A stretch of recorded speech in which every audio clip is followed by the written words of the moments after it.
Smart 24, driving business.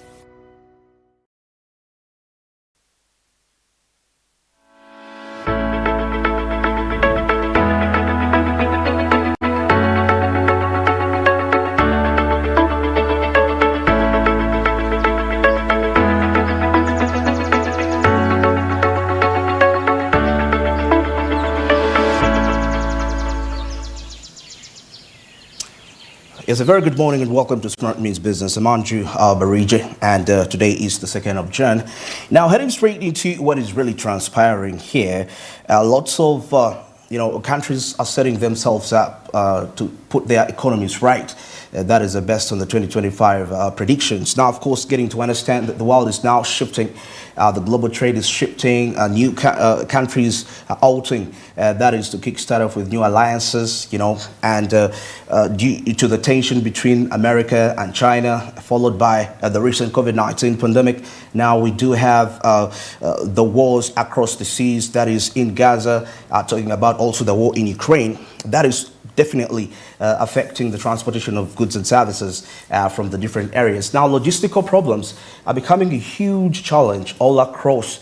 And of course, countries like Uganda, we definitely come into this particular picture because now we're talking about the increased prices when it comes to the tariffs, due to the delays that are being caused by the massive right there. But anyway, at this point in time, let's take a look at what's making headlines that is within the local price.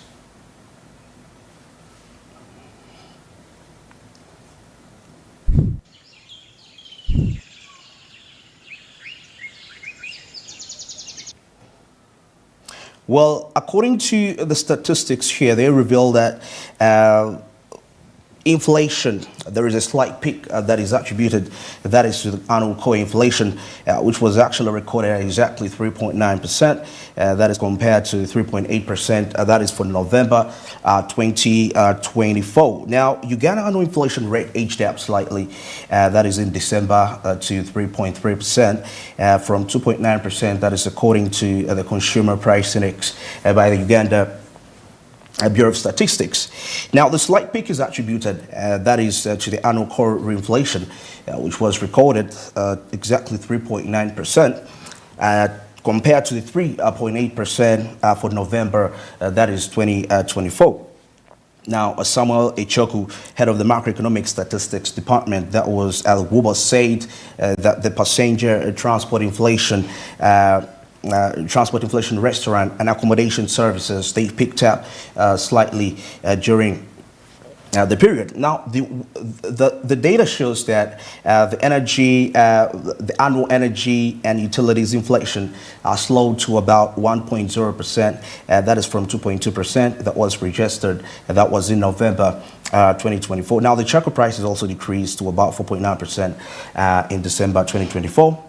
From 13.9% registered in November 2024. Now, petrol and liquefied gas prices also slowed down a bit. That's according to what is happening. And actually, this is something very similar to what is happening in Tanzania, as we shall be definitely heading there in our Caribbean East Africa International Updates report, where we see that the fuel prices slightly decreased in Tanzania, and it's a relief for the motorists there.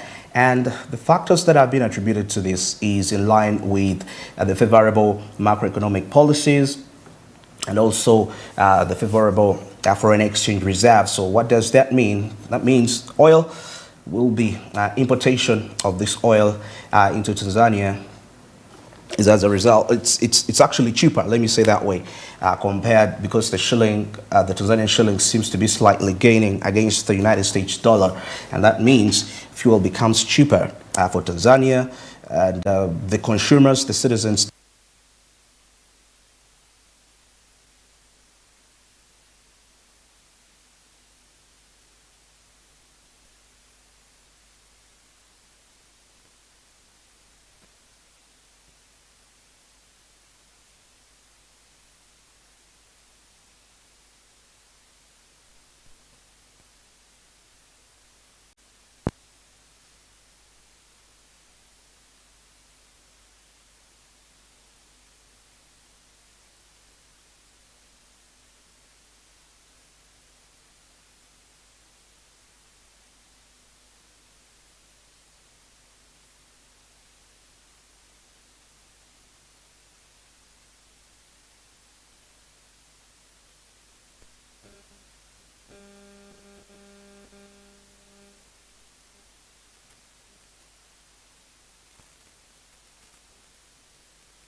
Well, continuation into that as we see.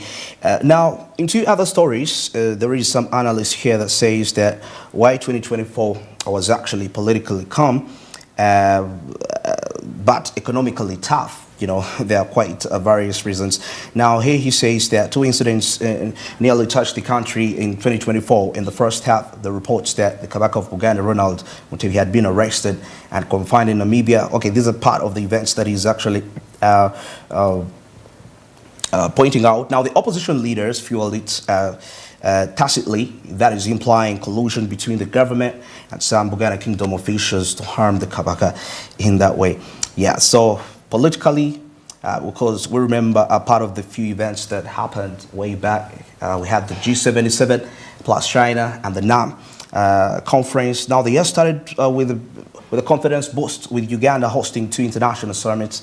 That is the Non-Aligned Movement and the G77 plus China in January. Now these gave Uganda what we call the global visibility and high rating in international affairs.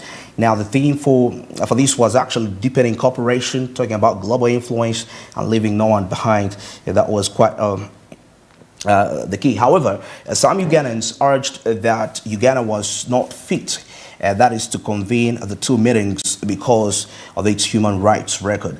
Now, to them, the continuous blocking of protests was sufficient ground, that is to stop the country from chairing, that is the non-alignment movement and G77 plus China. But it looks like the international community still thinks differently about Uganda. Actually, when you say it that way, recently when we had the strikes that were happening, the youth, that was still last year, yeah, of course, it comes around that the image of Uganda now is definitely stunted in some kind of a way where now people perceive dictatorship, corruption, you know, yet before the ultimate vision that anyone had about Uganda was in line with its wildlife, you know, its wildlife, you know, that natural beauty, it will attract the tourists. But now that is a little bit different according to this. Okay, now proceeding along here, I see Ivory Coast president here says, hold on, yeah, says that he's come out to actually come out with a foreign military alliance to be present in his country, and this is likely to end come 2025. Yeah, now the Ivory Coast president, that is Alassane Ouattara, said that in an end-of-year speech that the French forces will actually all withdraw from the West African nation. This was in January, now making it the latest country to weaken military ties with the former colonial power.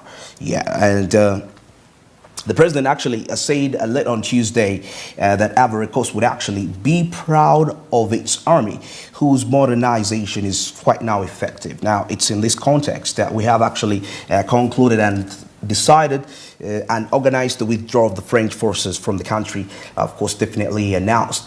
So what does this really mean for Ivory Coast? Because recently we've seen a lot of French dominance, most especially in Western Africa, and it has been responsible for the various coups that have been happening, as the latest coup that happened that has caused a lot of headlines. That was, I think it was in Niger. It must have been Niger, if I'm not mistaken, where the general is now into there.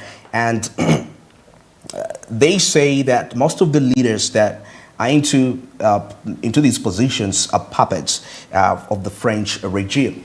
Of course, we know that some of these countries are being controlled more by more than one country. Let's say that, you know, because now we are in the new era of colonialism, and we have some new colonial powers coming in indirectly, of course. So there is some sort of havoc in that way, and that all comes back when it comes to sharing the resources, you know, because once these resources are all obtained by these powers through their private, you know, enterprises, the biggest chunk, about 70%, is repatriated back, and Africa really, it doesn't come to that. So there is some sort of an awakening that is happening from a global perspective, and it's spreading all across through West and Africa. Now, recently, I remember the report where the ECOWAS members had actually suggested that they had given Niger a few, threatening to be cut off the ECOWAS, that is the economic organization that runs within the countries that preside in the Western Africa. But let us see how that is going to really show up to that. Now, of course, still other stories. South Korea investigators vow to execute a Yoon arrest warrant. There is further details into that. And now Saudi Arabia executes 6 Iranians for drug trafficking. Oh, interesting. To that. Now, these Iranians were put to death in Dammam on the kingdom's Gulf Coast for having clandestinely introduced, that is what we call the hashish. Saudi Arabia, that is the Ministry of Interior, said in a statement published by the SPA. Yeah, that is what they actually said. And now the Iranians were put to death, like they said. There were about 117 people in 2024 who were executed for drug trafficking in Iran. That is according to AFP tally of official figures. Now, of course, in 2023, the authorities in the Gulf monarchy launched a highly publicized anti-drugs campaign that is involving a series of raids and arrests. And we see that the execution of the traffickers has actually increased since the end of the moratorium on the use of the death penalty for the drug charges that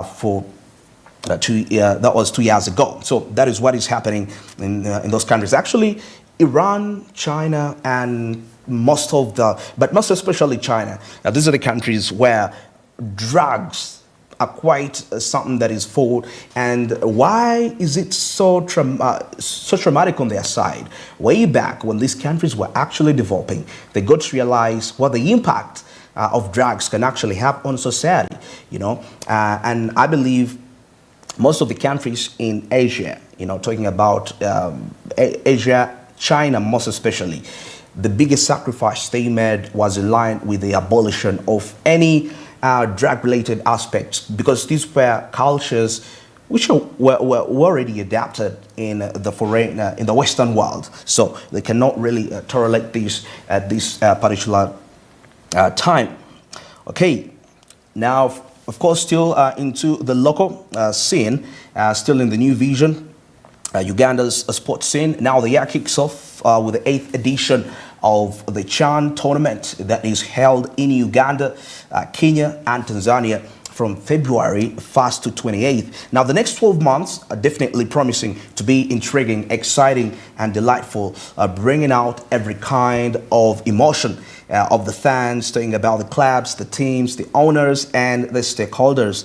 Now, the year kicks off with the 8th edition, like we said. Now, football in Uganda, we all know that has had little to celebrate when it comes to in the recent years, but 2024 was actually a significant win for the sport. Now, the Uganda Cranes qualified for the 2025 Africa Cup of Nations that was in Morocco after missing the last 2 editions in there. Now, this represents a big opportunity for domestic players like Kitara Dennis. Omendi has been cited out here, whose goal against Kampala City Council Authority last season was nominated for the 2024 FIFA Puskas Award and CAF Goal of the Season. Now, players like Ronald Sechiganda, Sadat Anaku, we have Bright, Anukani, Rogers, Mato, Saidi Mayanja, Jude Semugabi, and Alan Okello have actually have the chance to improve their performance and fight for the sport on the Uganda Crane squad heading to Morocco, and Uganda needs to step up the challenge teams like defending champion Senegal, Democratic Republic of Congo, and others to leave the mark on the tournament. Well, that's it for our press review this morning. Let's go for the short break, and definitely I'll be returning with the Caribbean, East Africa, and the international updates. Stick around.